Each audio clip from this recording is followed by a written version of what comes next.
right, everyone. This is the Bearded Music Teacher, also known as Mr. E, and this is the Bearded Music Teacher podcast. It's been a while. I've been a little busy with the holiday break. I'm back and ready to go, and we're going to pick up right where we left off. But remember, this podcast is for educational purposes. None of this information, this is stuff that I've learned through various research, various articles, various other means. So that way you guys can go and check it on your own. A lot of my research has been focused from John Kovach, which is from the University of Rochester in Rochester, New York. So we're going to start the episode is Beatlemania Part 2. Beatlemania is a massive, massive thing that really you can really track it all the way up to their White Album, also known as the Beatles, where they kind of start to go into psychedelia. I mean, really, at that point, after Norwegian Wood, they kind of settled down a little bit. But the big peak of Beatlemania happens from 63 to 66. So they began the year by recording and touring in support of their first album called Please Please Me. By August of that year, they had 3 more hit singles in the UK, which is Please Please Me, which charted at number 1, From Me to You, which charted at the number 1 spot, and then She Loves You, which is also number 1. These are all in the UK charts. Then the breakthrough in Britain occurred mid-October, and that occurred when they performed at the London Palladium. Some of you guys may not know what that is. The London Palladium is a kind of like at that point, it was viewed as like the stepping stone into the Ed Sullivan Show, which is where the Beatles ultimately wanted to end up. So this London Palladium was that performance was similar to the Ed Sullivan Show, but if you want to think of it this way, it's the British or UK version of that particular show. So very similar to Ed Sullivan's show at the time, Toast of the Town, which was a national broadcast that was really the one that helped drive pop culture at the time. So by late November, they had their second album, which is With the Beatles, and they entered the UK charts at number 2. But it was well on its way to the top spot, which actually held until the next year, April of 64. In December, I Want to Hold Your Hand hit number 1 in the UK chart, where it replaced She Loves You and became the band's 4th consecutive hit. This really cements the dominance that the Beatles had in the UK in that year of 63. That really was the reason why Capitol should have signed them earlier. I could go into a lot of things that they should have done. But Capitol was reluctant to sign the Beatles because they were sure, or to release stuff to the United States. Now, Capitol is the EMI, so they're currently under EMI at this time. So EMI and Capitol are really the same company. It's just one's in the UK, one's in the United States. Capitol is in the West Coast of the United States. It actually housed the Beach Boys, which when we get to the American response after Beatlemania, we'll see that there's some healthy conflict going on between the two. Teachers, you may begin testing. Sorry about that disruption. So when we think about this, the Capitol was really reluctant because based on their experience, if you look back in music history with Capitol, they had Cliff Richard, who was really big in Britain. It was like the most British artist and pop artist that you could find in Britain. He failed to really establish himself as a consistent hit maker in the United States. In fact, the Beatles were so afraid of failing in America that they told Brian Epstein that they didn't want to go to the U.S. until they had a number 1 hit there. So they were even reluctant because they didn't want to be like the Cliff Richard at the time. And not to take away anything from Cliff Richard. Cliff Richards is a great pop artist. He did some phenomenal hits, not the focus of this podcast episode, but certainly is someone that if you look at British pop culture, that's the one really hits mid throughout the 50s. So 1950 to really 1960 is when he was there. 1962, 1963 also. But anyways, so they finally Brian Epstein really worked out the way to get onto the Ed Sullivan Show, and this occurred in February of '64. Sullivan had agreed that the Beatles would get the top billing on the show, so Epstein and Martin were able to convince Capitol to release I Want to Hold Your Hand in late 63. Now, this is important because, again, Capitol was really reluctant to release those. They're like, we have them. And that's why you also see there's a couple singles out there by VJ as well. VJ was another record label that had masters. So you'll actually see, if you look at some Beatles catalogs, you'll actually see a couple other small labels that have released Beatles stuff because they did have that, and then they went and got it up by Capitol, and then they released it. But they needed to release "I Want to Hold Your Hand" in '63 because 2 months later they were going to perform that song on the Ed Sullivan Show. So they released it under Capitol, "I Want to Hold Your Hand." It shot up the charts. It just went pew, right through the top of the charts, and that hit number one by the appearance, and that really set it off was the appearance on the Ed Sullivan Show. That what's really broke it wide open. So then that was where it just totally snowballed into something huge. They constantly toured, they constantly performed. If you look at just type in Beatlemania into any YouTube or Google, and you'll see all these videos of how massively popular and this absolute pandemonium that was going on around the Beatles. It was absolutely astonishing. You really didn't have that. I mean, you did to a point with like Elvis. Elvis was pretty popular, but this was a new level. This was bigger than Elvis. So in July of 1964, the band actually released their first feature film. And between that, they had "Can't Buy Me Love," which was a hit, "A Hard Day's Night." After "A Hard Day's Night" was released as movie and as as a single, "Ticket to Ride" in '65, "Help" in '65, and "Paperback Writer" in '66. These are all huge things that, when you look at them, actually, like "Help."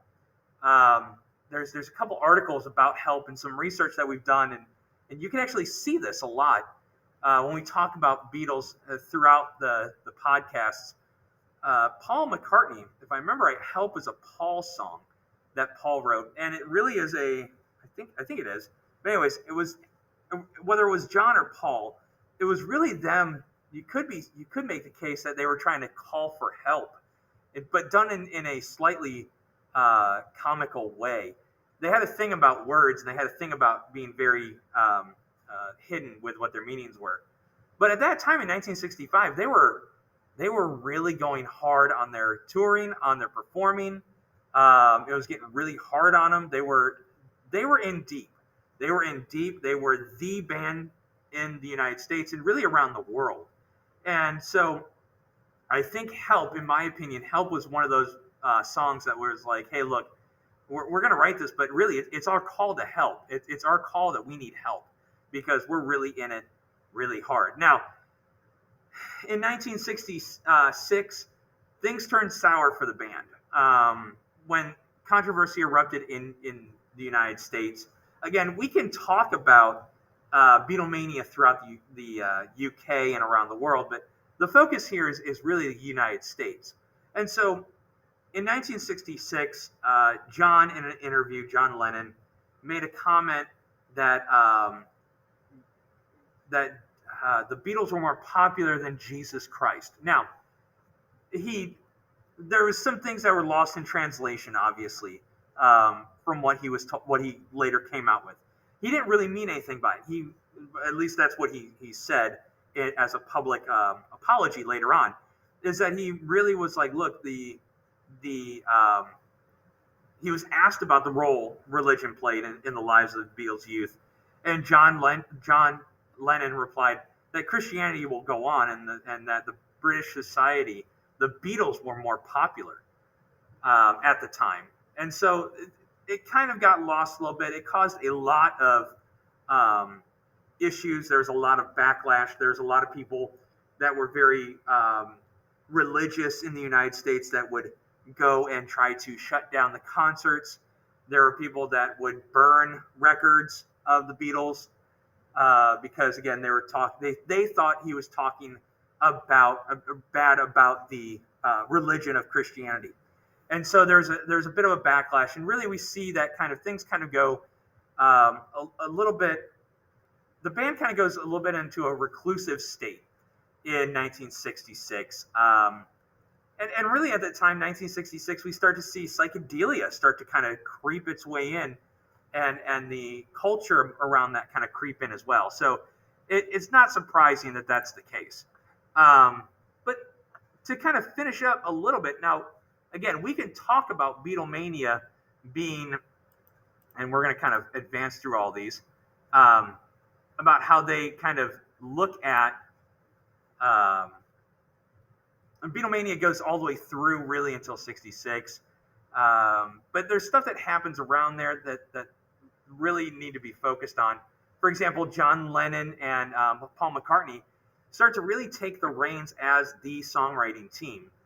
And we have a couple songs by George Harrison, especially in the later albums, especially toward the end, the near psychedelia era, White Album, Magical Mystery Tour. I think he has a song. I think George has a song on Norwegian Wood.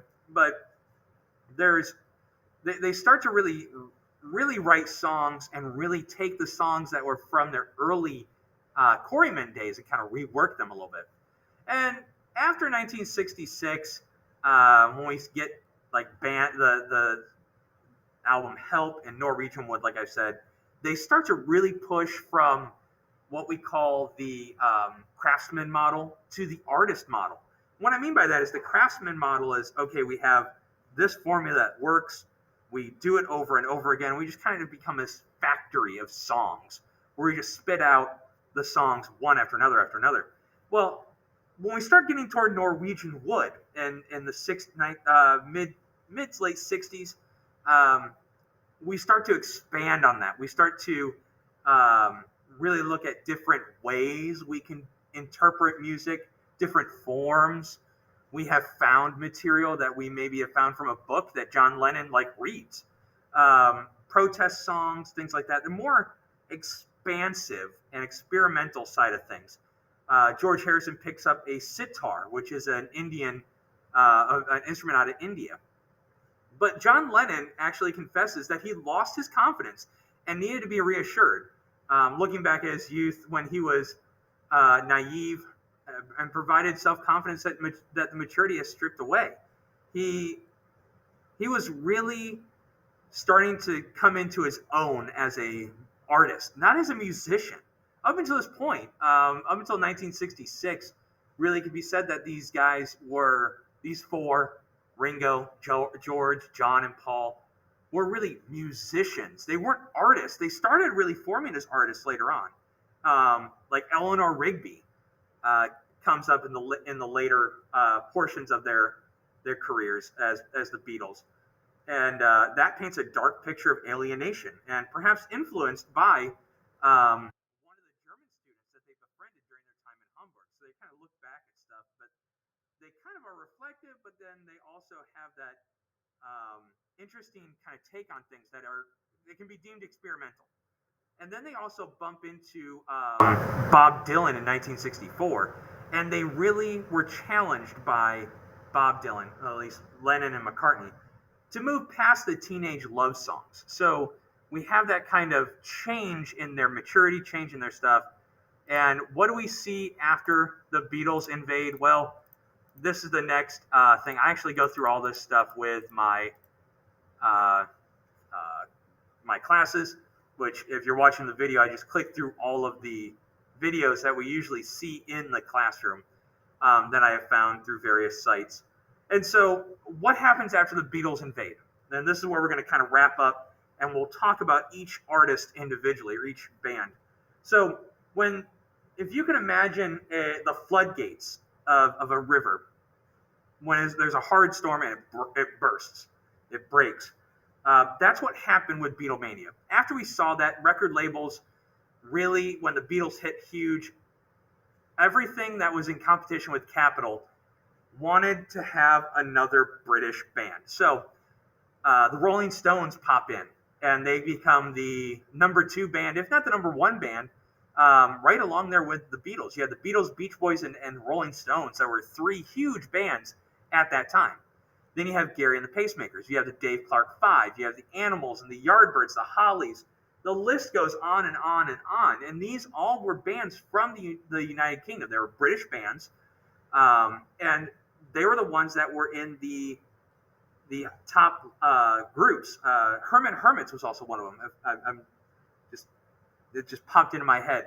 So these bands were British bands that the U.S. picked up and was like, "Hey, how's it going?" And of course, out of Yardbirds comes Led Zeppelin, which is another huge band. But anyways, we'll leave it right there with the end of that. This is just a brief part of Beatlemania. There's massive amounts of things that we could talk about with Beatlemania, but for the purposes of my class, we kind of look more at the performances and the culture, which we can't show here on this podcast, obviously due to copyright issues. But keep in mind, you can always watch previous episodes, share the episodes with your friends, colleagues, share them in your classroom if you're a music teacher like myself. Feel free to do that. Feel free to reach out to me. You can follow me on Twitter at MR_E_musicFCS. That's my professional Twitter. That's where I post all things music related. Please make sure again that you share this podcast. And until next time, which we'll be talking about the individual bands after the Beatles, I'll just see you then. So we'll talk about that, and then we will hopefully then move on to the American response with Stax and Motown. So thank you for viewing this podcast, and I will see you next time.